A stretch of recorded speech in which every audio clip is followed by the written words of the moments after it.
How are you dear student, कैसे हैं आप सब? और बताइए क्या हाल चाल है? बेहतरीन हो ना? जीवन बेहतरीन तरीके से कट रहा है कि नहीं कट रहा है? और बताओ कैसे हो आप सब? आपका सिटिंग हावर कैसा है? व्हाट इज योर सिटिंग हावर?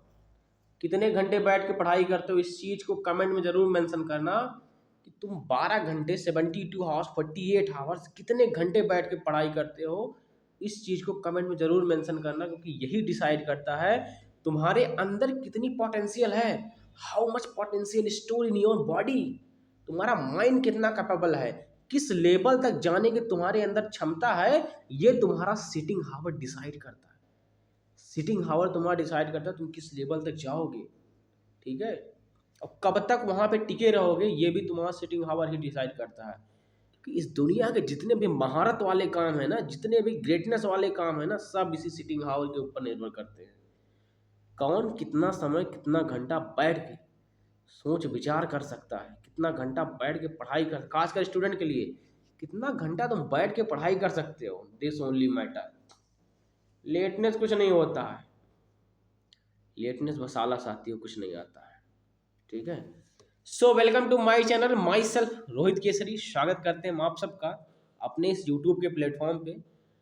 और इस इकोनॉमी की सीरीज में चैप्टर बैंकिंग इन इंडिया, उसमें जो टॉपिक है कोऑपरेटिव बैंक्स। ठीक है, जैसे कि हमने पहले आरबीआई के बारे में पढ़ लिया, ठीक है, अदर बैंकिंग प्रोसेस के बारे में पढ़ लिया, अदर बैंकिंग सेक्टर के बारे में पढ़ लिया, आरआरबी के बारे में पढ़ लिया, एसबीआई के बारे में हमने पढ़ा। अब यहाँ पे पढ़ेंगे कोऑपरेटिव बैंक्स होते क्या है। ठीक है, ये कैसे काम करते हैं, इनका निर्माण कब हुआ, इनके भारत की इकोनॉमिक ग्रोथ में योगदान क्या है, कि हर चीज़ का जो भी अर्थव्यवस्था से रिलेटेड बनाई गई है उसको बनाया ही इसीलिए गया है कि उससे कुछ ना कुछ योगदान लिया जाए भारत की अर्थव्यवस्था को सुधारने के लिए, इकोनॉमिक ग्रोथ करने के लिए, जीडीपी की ग्रोथ के लिए। ठीक है, सो और बताइए कैसे हैं आप सब? ये बेहतरीन इमेज देख रहे हो? थोड़ा हम छोटा करते हैं खुद को। ये देखो,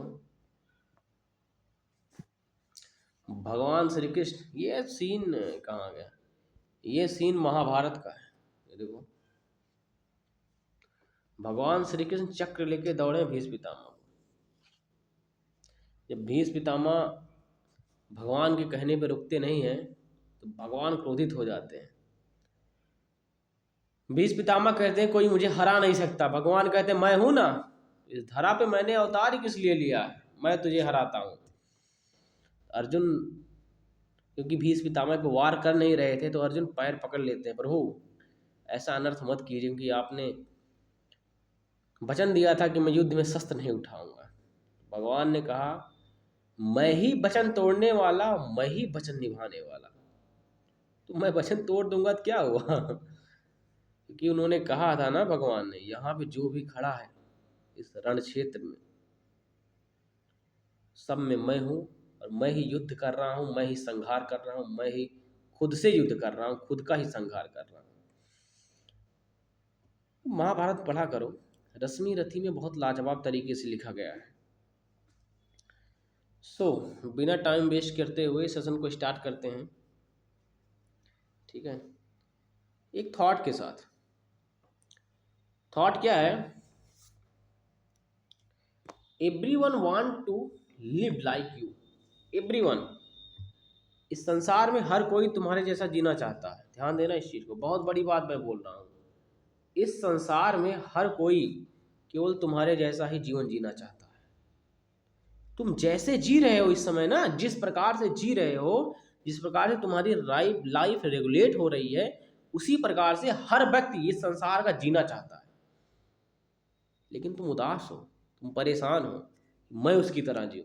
तुम कंपेयर सिंड्रोम से परेशान हो, तुम कंपेयर सिंड्रोम से परेशान हो कि मैं उसकी तरह नहीं जी पा रहा हूं। बस यही खेल है, तुम्हारी सारी ऊर्जा यहीं पे सोख ली जा रही है। बात समझ में आई? सो कितना गजब थॉट है, अभी भी बना, मेरे द्वारा ही बनाया गया है। Everyone want to life like you.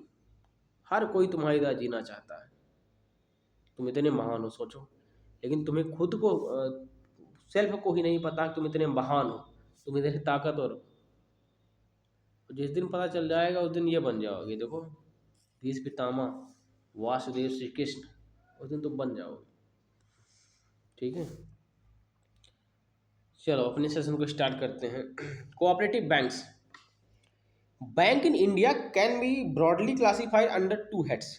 ठीक है, दो भागों में बांटा गया बैंकों को ऊपरी लेवल पे, एक कॉमर्शियल बैंक और कोऑपरेटिव बैंक। ठीक है, क्या एक बना हमारा कॉमर्शियल, वाणिज्यिक जिसको बोला जाता है हिंदी में, कॉमर्शियल बैंक। एक बना cooperative.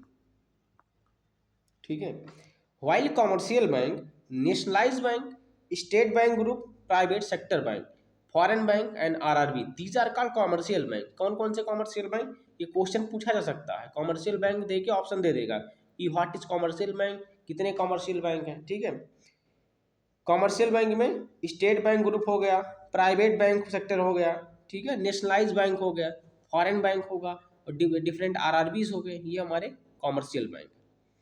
Account for an overwhelming share of an banking business, cooperative bank also play an important role. ये कह रहा है जो बैंकिंग शेयर है इन द इंडिया के केस में, ठीक है, मतलब जो बैंकों का हिस्सा है भारत के परिप्रेक्ष्य में, उसमें जो है कोऑपरेटिव बैंक भी एक बहुत ही बेहतरीन रोल प्ले करता है। ठीक है, जिसके कारण से तुम्हारी इकोनॉमी में काफ़ी पैसा ऐड होता है। सीधा सीधा एग्जाम्पल है सर, बैंकों के कारण से इकोनॉमी में पैसा ऐड होता है, ना कि वहाँ से भागता है। पैसा उसमें ऐड होता है किसके थ्रू, इंटरेस्ट रेट के थ्रू। ठीक है, इसीलिए तो जब एनपीए घोषित हो जाते हैं अधिक से अधिक किसी भी बैंक के, तो बैंक घबरा नहीं जाता है, तो आरबीआई क्या बोलते हैं उसको क्लोज नहीं करने लगती उस संस्था को। कारण यही है ना, क्योंकि उस समय पैसा जाने लगता है। Initially setup to supplant indigenous sources of rural credit, particularly money lender. मतलब देखो पहले के समय में क्या बता रहा है ये, कि पहले के समय केवल कुछ ही सोर्स थे जहाँ से लोग पैसा उधार ले पाते थे, in case of rural side में, गांव के साइड में। और जैसे कि मनी लेंडर हुआ, साहूकार हुआ, जमींदार हुआ, जिनके पास अधिक पैसा, और इंटरेस्ट रेट पे 30%, 35%, 45%, ठीक है, इस रेट पे देते थे। और जितना पैसा मतलब जिसे अभी मान लो इस साल का 45% हुआ है, अगर तुम इस साल पैसा नहीं चुका पाएगा उस इंटरेस्ट पे भी इंटरेस्ट लगने लगता था। सोचो इतना बुरा हाल था। Money lender today allied activities, rural based industries and to a lesser extent trade and industry in the urban centre. देखो पहले की बात अलग है कि पहले कंपनियां भी लोन देती थी, लेकिन अभी समय सिनारियो चेंज है। अभी क्या डिफरेंट इंस्टीट्यूशन आ गए हैं, ठीक है, और उनके थ्रू जो कि लोन प्रोवाइड किया जा रहा है, डिफरेंट फंड सर्विसेज हैं, डिफरेंट एनजीओ हैं। ठीक है, अब वो जो लोन प्रोवाइड कर रही हैं वो आरबीआई की गाइडलाइंस के बेसिस पे लोन प्रोवाइड कर रही हैं, वो आरबीआई उनको रेगुलेट कर रहा है। बात समझ में आई आपको? तो इसीलिए वो मनमानी ढंग से अब काम नहीं कर पा रही है। लेकिन पहले क्या था, जब मनी लेंडर से और साहूकार थे, ये लोग लोन प्रोवाइड करते थे, क्या बोलते हैं, ये अपनी इच्छा अनुसार क्या बोलते हैं इंटरेस्ट बढ़ाते थे, क्योंकि कोई रेगुलेटरी बॉडी थी नहीं। ठीक है, आगे क्या लिखा है, cooperative bank have the 3 tyre structure, इनमें 3 टायर स्ट्रक्चर होता है। जैसे कि एक प्राइमरी क्रेडिट सोसाइटीज होती है, जिसको पीसीएस बोलते हैं, पब्लिक सर्विस क्या बोलते हैं, सर्विस कमीशन नहीं है, ठीक है, पीसीएस। एग्रीकल्चर और अर्बन, ये 2 सेक्टर में होता है, एग्रीकल्चर में भी होता है, अर्बन में भी होता है। क्या है, प्राइमरी क्रेडिट सोसाइटीज। प्राइमरी मतलब प्राथमिकता, क्रेडिट सोसाइटी मतलब इसकी जो प्राथमिकता है वो लोन देने की है समाज में, पीसीएस, प्राइमरी क्रेडिट सोसाइटी। मैं इसको बार बार क्यों बोल रहा हूँ, क्योंकि तुम्हें समझना है इसको। प्राइमरी क्रेडिट सोसाइटीज, इसका जो पूरा स्ट्रक्चर है ना, ये जो समाज है उसको प्राथमिकता इसकी यही है कि इसको लोन प्रोवाइड किया जाए, ना कि अधिक से अधिक सेविंग रखा जाए, लोन प्रोवाइड किया जाए। और उसके बाद दूसरा है डिस्ट्रिक्ट सेंट्रल कोऑपरेटिव बैंक्स, डीसीसीबीएस इसको बोला जाता है, डीसीसीबीएस। इनका भी हमारी इंडियन इकोनॉमी की ग्रोथ में बहुत बड़ा योगदान है, ये रियलिटी। ठीक है, डीसीसीबीएस, डिस्ट्रिक्ट सेंट्रल कोऑपरेटिव बैंक्स, बात समझ में। और तीसरा है स्टेट कोऑपरेटिव बैंक, एससीबीएस। क्या है, स्टेट कोऑपरेटिव बैंक, एससीबीएस, एससीबीएस। जैसे कि अगर क्या बोलते हैं, जो गांधी जी का मॉडल था, गांधीयन मॉडल था, अगर वो फॉलो होता, कॉटेज इंडस्ट्री अगर बूम पे आती, तो मेरे हिसाब से जो कोऑपरेटिव बैंक है, तो इनका बहुत बड़ा योगदान होता है उस समय। अगर वो प्रक्रिया जो है इंडस्ट्रियलाइजेशन से पहले चलती है, फिर उसी के साथ साथ उसका क्या बोलते हैं आविष्कार किया जाता है, उसको प्रोत्साहन किया जाता है, तो कोऑपरेटिव बैंक का उसको प्रोत्साहन करने में बहुत बड़ा हाथ होता है। बात समझ में आई? आगे बढ़ते हैं। UCBs, primary credit societies. UCBs urban cooperative bank होता है यूसीबीएस का फुल फॉर्म। अगला टॉपिक है primary credit societies in the urban area. जो प्राइमरी क्रेडिट सोसाइटीज होती हैं अर्बन एरियाज में, that meet certain specified criteria can apply to the RBI for a banking licence. ठीक है, आरबीआई के द्वारा different criteria, different guidelines decide की जाती है, जिसके द्वारा ये इसको फॉलो करती हैं, उसी के अनुसार जो है ये रन करती हैं। Can apply to the RBI for a banking licence to operate as urban cooperative banks. ठीक है, मतलब अर्बन सेक्टर में ये कोऑपरेटिव बैंक जो है आरबीआई की गाइडलाइंस के अनुसार अब अर्बन कोऑपरेटिव बैंक के फॉर्म में, मतलब यूसीबीएस के फॉर्म में ये रेगुलेट होती है। बात समझ में आई? आगे बढ़ते हैं। They are registered and govern under the cooperative society. ये कोऑपरेटिव सोसाइटीज के अंडर में गवर्न होती थी और उसी के अंडर रजिस्टर होती हैं। Acts of respective states and are covered by banking regulation act 1949। ये किसके द्वारा रेगुलेट होती हैं? बैंक यूसीबीएस। यूसीबीएस जो रेगुलेट होती हैं ये banking sector act, banking regulation act 1949 के तहत होती हैं। ठीक है, ध्यान देना, यूसीबीएस जो रेगुलेट की जाती हैं बैंकिंग रेगुलेशन 1949 के एक्ट के तहत रेगुलेट होती हैं। इसको दिमाग में रख लो, ये क्वेश्चन पक्का आएगा इस टॉपिक से निकल के। ठीक है, आरबीआई के गाइडलाइंस के अनुसार banking regulation act 1949 10 are under dual regulatory control. इस प्रकार ये डुअल रेगुलेटरी कंट्रोल में रहती है। पहला रेगुलेटरी कंट्रोल कौन है? अब देखो एक क्वेश्चन और बन गया, यूसीबीएस क्या डुअल रेगुलेटरी कंट्रोल में रहती है? Yes, they are dual regulatory control. दो लोग इसको कंट्रोल करते हैं, पहला आरबीआई और दूसरा cooperative societies. Cooperative societies but more power है आरबीआई, क्योंकि आरबीआई तो आरबीआई है। इतना समझदार समझ सकते हो। ठीक है, आगे बढ़ते हैं। द मैनेज जो मैनेजरियल पोस्ट होता है, जो इसको मैनेज करता है, aspect of these bank, registration हुआ, मैनेजमेंट हुआ, एडमिनिस्ट्रेशन हुआ, रिक्रूटमेंट हुआ, अमेलगमेशन हुआ, ठीक है, लिक्विडेशन हुआ, पैसा सर्कुलेशन करने का हुआ, मार्केट में पैसा किस प्रकार डिस्ट्रीब्यूट किया जाएगा, किस प्रकार लोन दिया जाएगा, liquidation are control by state government. क्या होता है? ये स्टेट गवर्नमेंट के द्वारा कंट्रोल किया जाता है। ध्यान देना, क्वेश्चन कैसे बन रहे हैं। अब यही क्वेश्चन आता है, जब तुम ध्यान नहीं देते हो तो कहते हो साला पूछ कहाँ रहा, इकोनॉमी से आउट ऑफ करंट अफेयर आ गया है। क्या बोल रहा है? दम जो मैनेजरियल पोस्ट है, जो मैनेज की जाती है post, aspect of these bank, registration, management हुआ, एडमिनिस्ट्रेशन हुआ, रिक्रूटमेंट हुआ, अमेलगमेशन हुआ और लिक्विडेशन हुआ, ये चीज जो है स्टेट बैंक के द्वारा कंट्रोल किया जाता है, सॉरी स्टेट गवर्नमेंट के द्वारा कंट्रोल किया जाता है। बात समझ में आई? ठीक है, while the matters related to banking are regulated by RBI. लेकिन जो बैंकिंग का क्या बोलते हैं मैटर होता है यूसीबीएस का, यूसीबीएस का जो बैंकिंग का मैटर होता है वो आरबीआई के द्वारा कंट्रोल किया जाता है। मैं फिर से दोहरा रहा हूँ। और जो मैनेज करने का क्या बोलते हैं रेगुलेशन प्रोसेस होता है यूसीबीएस का, अर्बन कोऑपरेटिव बैंक्स का, ये जो है state bank, sorry state government के द्वारा कंट्रोल किया जाता है। ठीक है, बात समझ में आई? तो 4 क्वेश्चन ने 1949 एक्ट के तहत इसको प्रोसीड किया जाता है। इसमें जितनी भी गाइडलाइंस आरबीआई के द्वारा लागू होती हैं, ठीक है, डुअल कंट्रोल बॉडी है ये। पहला तो आरबीआई के द्वारा कंट्रोल किया जाता है, दूसरा क्या बोलते हैं स्टेट गवर्नमेंट के द्वारा इसकी लिक्विडेशन, मैनेजमेंट प्रोसेस हुआ, ठीक है, मनी डिस्ट्रीब्यूशन हुआ, एडमिनिस्ट्रेशन हुआ, अमेलगमेशन हुआ, रिक्रूटमेंट हुआ, इस प्रोसेस को स्टेट गवर्नमेंट के द्वारा कंट्रोल किया जाता है। बात समझ में आई? आगे बढ़ते हैं। Traditionally the area of operation of UCBs is confined to metropolitan. ठीक है, मेट्रोपॉलिटन अर्थात क्या हुआ? मेट्रोपॉलिटन सिटी, अर्बन एरियाज, ठीक है, अर्बन और the semi urban centre, and caters to the need of small borrower including MSMEs. मतलब क्या, यूसीबीएस का बनने का क्या बोलते हैं उद्देश्य क्या था? ठीक है, they are regulating nearby metropolitan urban centre, urban क्या बोलते हैं पोजीशन, मतलब जहाँ पे शहरी लोग रह रहे हैं, जहाँ पे शहरी प्रक्रियाएं हो रही हैं। ठीक है, और इसका ऑब्जेक्टिव एक और था एमएसएमईज, तो मीडियम स्मॉल जो इंटरप्राइजेस थे उनको लोन प्रोवाइड करना। क्योंकि क्या है, अर्बन सेक्टर में चीज़ें ओपन हो रही हैं, छोटी छोटी इंडस्ट्री लग रही हैं, ठीक है, लोहा बनाने की, या फिर क्या बोलते हैं कपड़ा बुनने की, या फिर अदर किसी प्रोसेस करने की, चिप्स बनाने की, तो उनको लोन प्रोवाइड करना, ये उद्देश्य मेन था। ठीक है, ये एक्चुअली में देखो क्या है ना, एमएसएमई जो है ये हमारा क्या बोलते हैं हमारी इकोनॉमी का बैकबोन है। ठीक है, तो स्टार्टिंग में क्या हुआ था, जब हम जब बैंक जो मर्ज नहीं हुए थे, गवर्नमेंट ने जब बैंकों को मर्ज करना चालू किया, उस समय हम इस पे ध्यान नहीं दे पाए थे। ध्यान न देने के पीछे के कारण और हमें उस प्रकार का नॉलेज ही नहीं था इस क्षेत्र में। ठीक है, फिर धीरे धीरे में एक्सपीरियंस होता गया, हम क्या बोलते हैं ध्यान देते चले गए चीज़ों को। ठीक है, एक्स्ट्रा मोड में करते चले गए। तो एमएसएमई जो होता है ये बैकबोन होता है इकोनॉमी का। ठीक है, क्योंकि जो छोटे छोटे चीज़ें होते हैं ये बहुत ज़्यादा इकोनॉमी को सपोर्ट करते हैं, क्योंकि यहाँ पे कंजप्शन अधिक होता है।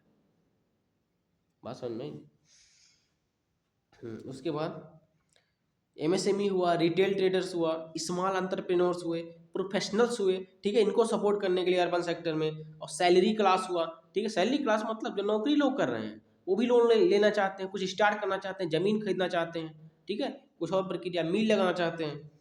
However, there is no formal restriction as such and today, मतलब कोई ऐसा फॉर्मल रिस्ट्रिक्शन नहीं है कि UCBs can conduct business in the entire district, पूरा डिस्ट्रिक्ट में कर सकता है, in which they are registered. ठीक है, जहाँ पे रजिस्टर है, including rural areas also included, rural areas भी इंक्लूडेड है इसमें। बात समझ में आई? मतलब यूसीबीएस ऐसी कोई रेस्ट्रिक्शन नहीं उसके ऊपर कि जिस डिस्ट्रिक्ट में रजिस्टर्ड है वहाँ पे क्या बोलते हैं कोई भी एक्टिविटीज करवा सकते हैं, कर सकते हैं। बात समझ में आई? वहाँ के लोग जो है लोन लेके प्रक्रिया कर सकते हैं। Well managed primary UCBs with deposit of over 50 crore, इनका डिपॉजिट कितना है 50 crore. Well managed primary UCBs with deposit of over 50 crore are also allowed to operate in the more than one state subject to the certain norms. ठीक है, कुछ certain norm के तहत क्या बोलते हैं ये एक स्टेट से ज़्यादा भी स्टेट में क्या बोलते हैं मूव कर सकते हैं, मतलब रेगुलेट हो सकते हैं। बात में रेगुलेट होने के तात्पर्य क्या हो, लोन प्रोवाइड करना। ठीक है, लोन प्रोवाइड करना का मतलब अपनी सर्विसेज जो है अदर क्या बोलते हैं स्टेट में भी प्रोवाइड करना। As they are covered by RBI act 1934 second schedule. ध्यान देना, RBI act 1934 second schedule, UCBs, ध्यान इस तरह लिखो ना, UCBs covered by RBI Act 1934 second schedule. इतना याद कर लो, ये आएगा क्वेश्चन पक्का बता रहे हैं। They have certain rights and obligations. ठीक है, राइट ऑफ ऑब्टेनिंग रिफाइनेंस, इनके पास राइट है। They have right of obtaining refinance and the loans from the RBI, UCBs के पास। And obligation such as maintenance of cash reserve हुआ, cash reserve flow maintain करना, submission of return to the RBI etc. Presently there are 29 UCBs are regulated, 29 UCBs जो कि regulate हो रहे हैं इस समय। ठीक है, कमेंट में बताना कितने यूसीबीएस का नाम तुम जानते हो। बात समझ में आई? तो आपको समझ में आ गया होगा ना यूसीबीएस है क्या। ठीक, किस प्रकार रेगुलेट होती हैं, कहाँ से इनकी उत्पत्ति हुई, बनाई किस कारण से गई, इनका महत्व हम आप क्या बोलते हैं हमारी इकोनॉमी में है क्या इनका महत्व। ठीक है, इस बारे में हमने डिस्कस किया, हर एक पहलू को हमने देखा कि यूसीबीएस होती क्या है, कोऑपरेटिव बैंक्स क्या होती हैं, कोऑपरेटिव बैंक्स को कितने भाग में डिवाइड किया गया है। These are the part of cooperative banks, ये कोऑपरेटिव बैंक से पार्ट है, ये कोऑपरेटिव बैंक से भाग है यूसीबीएस। ठीक है, और इनका अर्बन सेक्टर में इंपॉर्टेंस क्या है, अर्बन सेक्टर में इंपॉर्टेंस क्या है, एमएसएमई सेक्टर में योगदान क्या करती है। तो इन सब चीज़ों को समझो, जो जो चीज़ें बताएं उसको कनेक्ट करो, उसको देखो। बात समझ में आई? ये है पढ़ने का आनंद, आनंद लेते रहो। बाकी की आगे की चीज़ें कल मतलब अगले वीडियो में डिस्कस होंगी। और बताओ जीवन का क्या हाल चाल है मेरे दोस्तों, मेरे भाइयों एवं बहनों, मेरी माताओं। मेंटल हेल्थ कैसी है कमेंट करके बताना।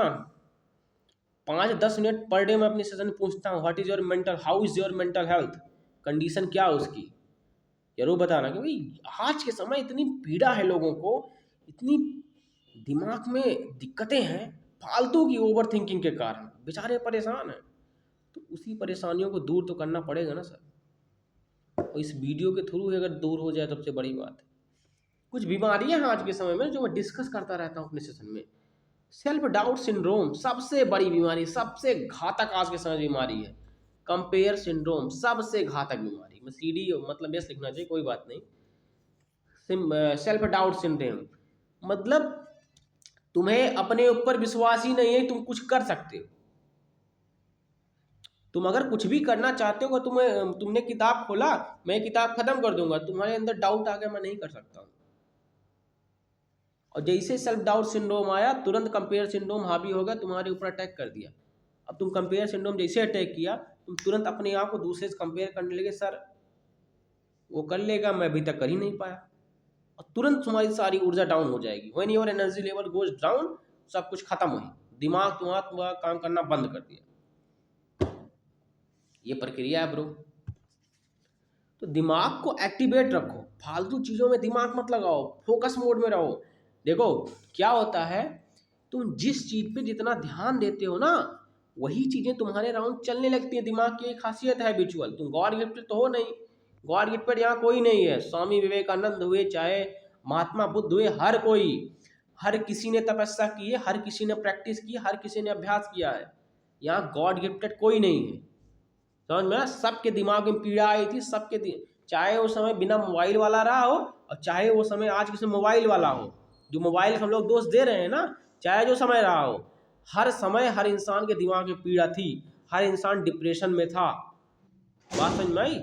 दुर्योधन देखो, दुर्योधन डिप्रेशन में नहीं है, छुट्टे परेशान है, सब कुछ है उसके पास। राजा है, रंक है, भिखारी है, दास है, दासियां है, सैनिक है, सेनाएं है, भारत वर्ष पे कब्जा है, कर्ण जैसा मित्र है, भीष्म पितामह जैसे पितामह है, द्रोण जैसे गुरु हैं, कृपाचार्य हैं, पता नहीं कौन कौन है, फिर भी वो डिप्रेशन में। इतना सोचो, मिल जाए पता नहीं तीनों लोग को जीत ले, लेकिन वो 5 ग्राम भूमि के लिए परेशान है, इंद्रप्रस्थ के लिए परेशान है। बात समझ रहे हो? तो पीड़ा तो हर समय थी, जो तुम्हारे दिमाग में पीड़ा है वो पीड़ा हर समय थी। तो इस चीज को समझो, तुम इसीलिए तुम उससे परेशान मत हो। ये पीड़ा इतनी नहीं सकती तुम्हारा दिमाग फट के दिमाग बाहर निकल जाए, तुम घबरा जाते हो। यहाँ भी सेल्फ डाउट का बहुत बड़ा योगदान है। तुम्हें खुद पे विश्वास ही नहीं होता, मैं इसको सह पाऊं कि नहीं सह पाऊंगा। बात समझो, दिमाग स्थिर करके। तो सेल्फ डाउट सिंड्रोम को हटाओ,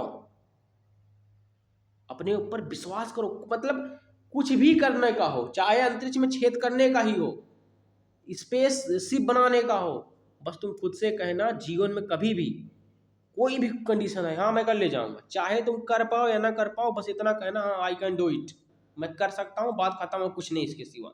बस तुम प्रयास करने लगो। अरे नहीं कर पाओगे, बाढ़ में गया, लेकिन तुम्हारा उसके कारण तुम्हारा विश्वास तो मजबूत हो गया। किसी और काम में दिमाग लगाओगे, लेवल अलग हो जाएगा तुम्हारा। तो ये सेल्फ डाउट। और किसी से कंपेयर मत करना, don't compare your self. Compare किसी से मत करना मेरे मित्र, कभी भी कंपेयर मत करना, क्योंकि जैसे ही तुम कंपेयर करोगे, दिमाग डीएक्टिवेट हो जाएगा, पूरी ऊर्जा निचोड़ उठेगी तुम्हारी, शरीर से पूरी ऊर्जा खत्म हो जाएगी जैसे तुम कंपेयर करोगे। ये कंपेयर सिंड्रोम आज के समय का सबसे बेकार सिंड्रोम है। सारी बीमारियां, बीपी, डायबिटीज, शुगर, मधुमेह, पता नहीं क्या क्या उल्टा सीधा, डिप्रेशन, एंजाइटी, एनेक्साइटी, सब कुछ यहीं से। आंखों की रोशनी कम हो जा रही है इसी के कारण से, न्यूरॉन्स ब्लॉक हो जा रहे हैं। न्यूरॉन्स ब्लॉक हो जा रहे हैं, कहाँ से दिखाई पड़ेगा? दांतों में पैरिया लगना, सब प्रक्रिया कंपेयर सिंड्रोम करना। और मैं बता रहा हूं, तुम कंपेयर करना छोड़ दो। कंपेयर सिंड्रोम आज समय तुम्हें खाओ। तुम कंपेयर भी करते हो, किससे करते हो? अपने चाचा से, अपने गांव के मित्र से। बताओ, तुम भिखमंगों से कंपेयर करते हो कभी कभी? तो भिखमंगों से कंपेयर करोगे तो भिखमंगे नहीं बन जाओगे यार। तुम अमर होने की चाहत रखते हो ही नहीं शरीर में, कि I want to become an immortal, मैं अमर होना चाहता हूं। ये सब चीजें छोड़ चुके हो, मृत्यु को मात देना चाहते हो नहीं। कयामत तक रहेंगे, जो होगा देखा जाएगा ना। तो इन सब चीजों के बारे में जब सीखोगे, सीखोगे कहाँ? जब तुम पढ़ते हो नहीं, इपिक देखते हो नहीं, महाभारत देखते हो नहीं, रामायण देखते हो नहीं, और देखते भी हो तो उसमें कुछ और देख रहे हो, समझ रहे नहीं हो उसको। 20-22 साल का लड़का, 23-24 साल का लड़का बोल रहा सर मैं डिप्रेशन में हूँ। सोचो इस कितनी बेकार दशा है, उसकी इंटरनल पावर खत्म हो चुकी है, इसी कारण से बोल रहा है ना। ये हमारे भारत की दुर्दशा है, जो बोल रहा है। उसकी आवाज भारत को रिप्रेजेंट कर रही है ना यार, उसकी आवाज भविष्य डिसाइड कर रही है, और उसका भविष्य मतलब भारत का भविष्य। सोचो यूथ कितने खतरे में है। मैं जब कभी कभी मिलता हूँ लोगों से, तो कुछ लोग बात करते हैं, उनको समझाना पड़ता है सर इस चीज से आप दूर रहिए। कुछ लोग को आता है, कुछ लोग को नहीं समझ में आता है। सीडी सिंड्रोम, कंपेयर सिंड्रोम और सेल्फ डाउट सिंड्रोम बहुत घातक चीज है, इससे बच के रहो जीवन में। और बचने का सीधा सीधा मतलब है अपने ऊपर विश्वास करो। कोई भी परिस्थिति आ जाए जीवन में, एनी परिस्थिति, you need to believe on yourself. बात खत्म। हाँ मैं कर सकता हूँ, तो बस बात खत्म, मैं ही उखाड़ सकता हूँ, मेरे सिवा कोई नहीं कर सकता। बस यही इतना अगर हर यूथ मान लेना, तो यार भारत का दृष्टिकोण 5 साल में अमेरिका फेल कर देगा। अमेरिका क्या चीज है, जिस प्रकार से ग्रोथ कर रहे हैं, जिस प्रकार से जीडीपी ग्रो कर रही है, सर्विस सेक्टर जैसी सेक्टरों में इतना तेज इवॉल्व हो रहे हैं, आर्टिफिशियल इंटेलिजेंस में सबके बाप होने वाले हैं। लेकिन ये सिंड्रोम खत्म कर दे रहा है। सेशन किया मैंने, इसको देखना, फिर सेशन करूंगा इस पे, ठीक है। तो ये थी हमारी आज की क्लास। और बताना कोई भी दिक्कत होगी मानसिक दिक्कत, उसको दूर की जाएगी। बात समझ में आई। और मेरे हिसाब से आज में सबसे बेहतरीन चारा पढ़ाई करो, किताबें उठाओ और किताबों को पलट पलट के पेज की एक लाइन को पढ़ डालो। क्योंकि तुम्हारा जो लाइन से लड़ाई है, कि एक लाइन से लड़ाई है। Your fight is not your whole book. तुम्हारी पूरी किताब से तुम्हारी लड़ाई है ही नहीं, एक एक लाइन से तुम्हारी लड़ाई है।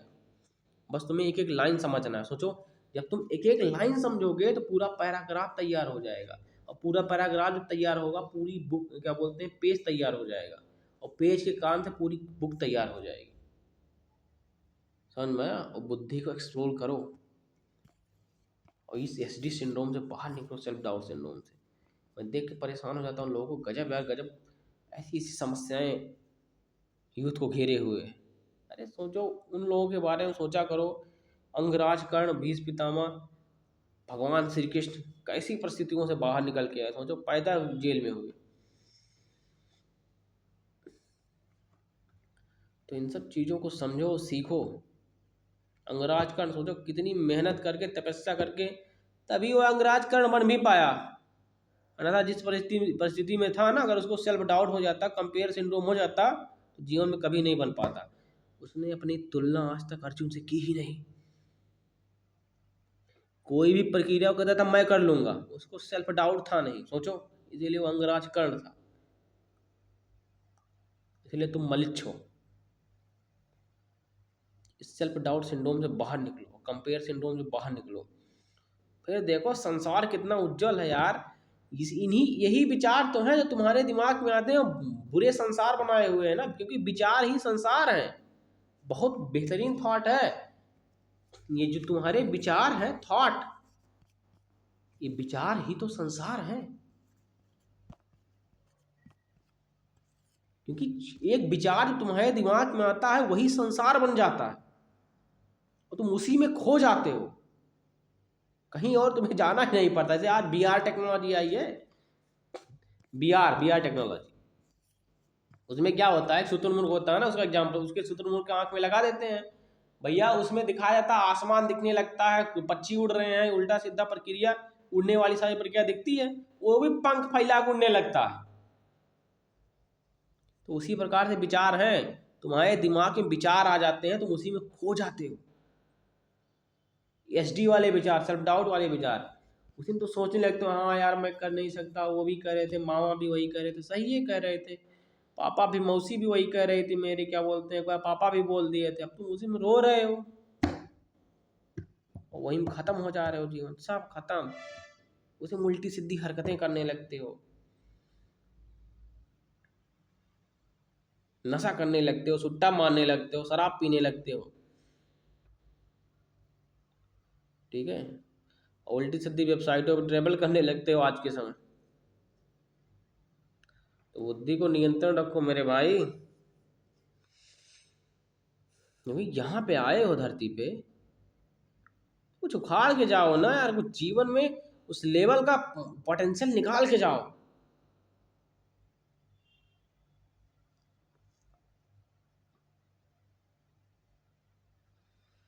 बात समझ रहे हो? देखो, जो लड़ेगा इस धरा पे नाम भी उसी का होगा। नाम कराना सब चाहते हैं, जितने लोग हमें सुन रहे हैं सब नाम कराना अपना चाहते हैं, लेकिन लड़ना कोई नहीं चाहता है। जिसके सर पे मौत सवार रहेगी, मरने मारने को तैयार रहेगा, पूरी किताब खत्म करने को तैयार रहेगा, जीतेगा भी तो वही ना।